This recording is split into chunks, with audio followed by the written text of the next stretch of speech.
আমরা তো সবাই চাই নিজেকে সবসময় অ্যাক্টিভ রাখতে, কিন্তু পারি না। দেখা যায় কিছুটা সময় নিজেকে অ্যাক্টিভ ফিল করার পরে আবার নিজেকে অনেক বেশি ডিঅ্যাক্টিভ ফিল করি। তাই তুমি যদি সব সময় নিজেকে অ্যাক্টিভ রাখতে চাও এবং নিজের জীবনের রাস্তাকে পরিবর্তন করতে চাও, তাহলে ভিডিওটি স্কিপ না করে শেষ পর্যন্ত দেখবে। কারণ এই ভিডিওতে আমি এমন কিছু বিষয় নিয়ে আলোচনা করতে চলেছি, সেগুলি তুমি যদি মেনটেন করতে পারো তাহলে অবশ্যই তুমি নিজেকে সবসময় অ্যাক্টিভ রাখার মূল মন্ত্রটি পেয়ে যাবে। তো চলো শুরু করা যাক। নিজেকে পরিবর্তন করতে গেলে সবার আগে তোমার জীবন থেকে কিছু জিনিসকে বাদ দিতে হবে এবং কিছু জিনিসকে তোমার জীবনে অ্যাড করতে হবে। নিজেকে অলওয়েজ অ্যাক্টিভ রাখতে গেলে তোমার জীবনটাকে একটা রুটিনের মধ্যে ফেলতে হবে। কারণ যেখানে শৃঙ্খলা নেই সেখানে সাফল্য নেই, যেখানে শৃঙ্খলা নেই সেখানে কোনো কিছু দীর্ঘস্থায়ী নেই। তাই তোমার জীবনকে একটা শৃঙ্খলাবদ্ধ গণ্ডির মধ্য দিয়ে অতিবাহিত করতে হবে। প্রথমত তোমাকে রাত 10টার মধ্যে ঘুমিয়ে পড়তে হবে এবং সকাল 5টার সময় ঘুম থেকে উঠতে হবে। সকালে ঘুম থেকে উঠে কখনোই মোবাইল দেখা যাবে না। সকালে ঘুম থেকে উঠে হালকা ফ্রেশ হয়ে 15 মিনিট ধ্যান করতে হবে। তারপরে 1 ঘন্টা কোনো মোটিভেটেড বই বা কোনো মহান মানুষের জীবনী পড়তে হবে। এক্ষেত্রে যেমন Bill Gates, Job Steven, MS Dhoni, Sachin Tendulkar, Mahatma Gandhi, Netaji Subhas Chandra Bose, Milkha Singh, Chandu Champion, Swami Vivekananda, এই সমস্ত মানুষের জীবনী তুমি পড়তে পারো। এরপর 1 ঘন্টা শরীর চর্চা করতে হবে। এক্ষেত্রে তুমি জিম বা বাড়িতে বসে নর্মাল এক্সারসাইজ বা রানিংও করতে পারো। একটা কথা মনে রাখবে, আমাদের অ্যাক্টিভ থাকার জন্য বই পড়া এবং এক্সারসাইজ করাটা খুবই জরুরি। কারণ বই পড়লে মাইন্ড ফ্রেশ হয়, তার সাথে সাথে আমরা মোটিভেট হই। আর নিজেকে অল টাইম অ্যাক্টিভ রাখার জন্য মাইন্ড ফ্রেশ রাখাটা খুবই জরুরি। আর এক্সারসাইজ আমাদের ভেতর থেকে মজবুত তৈরি করে। তোমার শরীরে যদি বাড়তি ওজন থাকে তাহলে তুমি তোমার স্টাডিকে সঠিকভাবে ফোকাস করতে পারবে না, তোমার ঘুম আসবে, তোমার আলসেমি লাগবে। তাই এক্সারসাইজ করে শরীরকে সবসময় ফিট রাখো।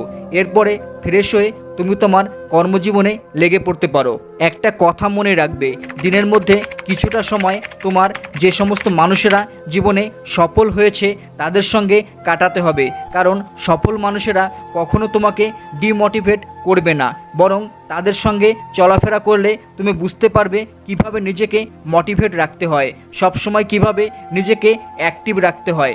সারা দিনের মধ্যে তুমি যে খাবারগুলি খাচ্ছ সে খাবারের তালিকার দিকে তোমাকে ধ্যান রাখতে হবে।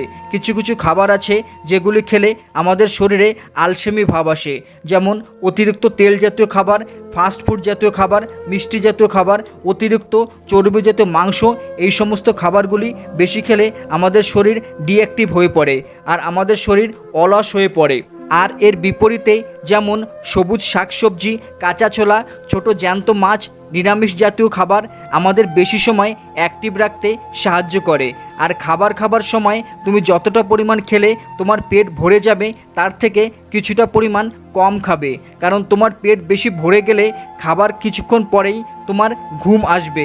তাই কিছুটা কম খাবার খেলে, পেটে কিছুটা জায়গা রেখে খেলে আমাদের শরীর বেশি অ্যাক্টিভ থাকে। দিনের মধ্যে সব সময়ের জন্যই তোমার জীবনের যে টার্গেট, যেটিকে তুমি জীবনের এইম তৈরি করতে চাও, সব সময় সেই কাজটিকে নিয়ে ভাবতে থাকো, সব সময় সেই কাজটিকে নিয়ে রিকভারি করতে থাকো। তোমার ফোকাসটা যেন পুরোপুরি তোমার কাজের উপরই থাকে।